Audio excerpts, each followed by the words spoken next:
Okay, so Meta's stock is going crazy this week. Yeah. And all anyone can talk about is Chinese businesses just flooding Facebook with ads. Right. So is this like a quick thing, or, is this the start of something way bigger? Like, are we finally seeing Chinese companies figure out Western markets? Right. You shared this article, and it's super interesting. It is.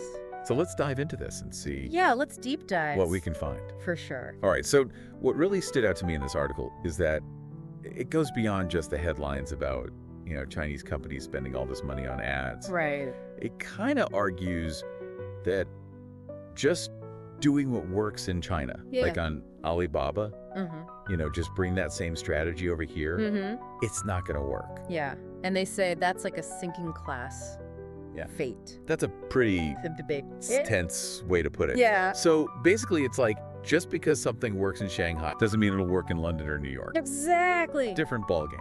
The article keeps talking about this idea of credibility being super important in the West. Right. What does that actually look like in practice? Well, think about it like this. You have an industry like high-end manufacturing. Okay. Let's say aerospace components. Okay. These deals in the West, they aren't just happening online. Right. It's years of face-to-face meetings. Factory visits, engineers working together on technical stuff. So it's less about, just throwing up a big ad campaign. Right. It's more showing you're committed. Yeah. Showing you're the expert. Yeah. Building trust. So like showcasing. Exactly. Client testimonials. Testimonials are huge. Yeah, and like maybe endorsements from like industry experts. Big names in the industry. Yeah. Or talking about like ethical sourcing and sustainability. Yeah, all that stuff matters. Right. It shows that you get it. So it's about proving your reliability, basically. Right, exactly. You got it. And the article really doesn't like how much some companies depend on those trade shows. Right. It feels like they're saying they're not enough. They're not enough. It can't just be a once-a-year thing. Yeah. You got to have people there all the time. Right. So you got to build those relationships. Build those relationships. Have your own offices. Yeah, and really learn the market. It's a commitment. I can just imagine, a Chinese company trying to figure out some fancy event in London. Totally different world. Totally different world.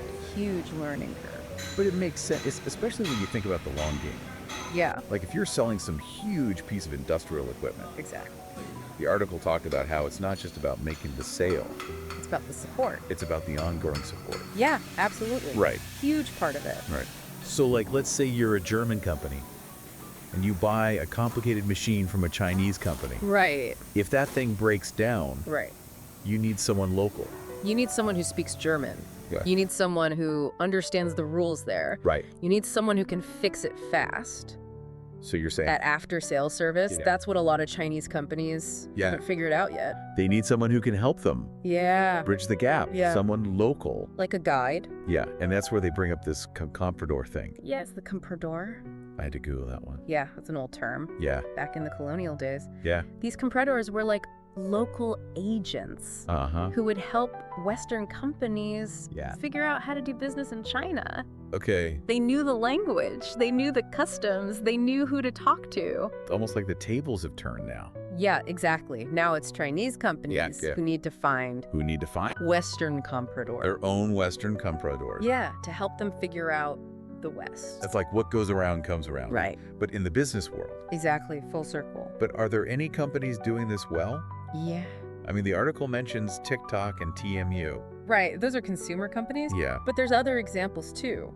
Okay. Less glamorous industries. Like what? Like renewable energy. Oh. Chinese solar panel makers. Yeah. They've gotten huge in Europe. Really? By partnering with local installers and distributors.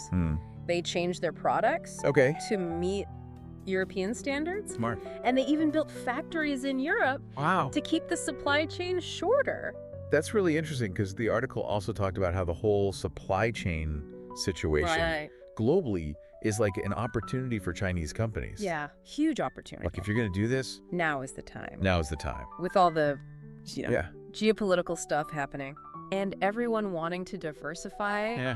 Chinese companies that can move quickly and be strategic. They can really get a foothold. Exactly. They can get ahead of the game. Which brings us to the big question that the article doesn't really answer. Yeah. How do these companies find their Western compradors? Right. It's like they tease it. Yeah, they tease and then leave us hanging. Yeah.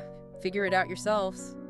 So it seems like the main takeaway here is that Chinese companies, if they want to make it in the West, it's not just about flashy ads in online stuff. It's about credibility. Yeah.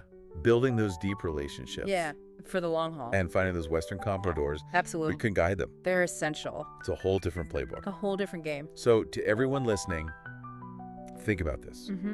If you were that Western comprador, what would be your top 3 tips for a Chinese company trying to break into the Western market? Big quick. What are the absolute must-dos to not just enter the market, but to really thrive? It's about more than just surviving. Yeah. It's about winning. Exactly. Good luck out there. We'll see you next time. See ya.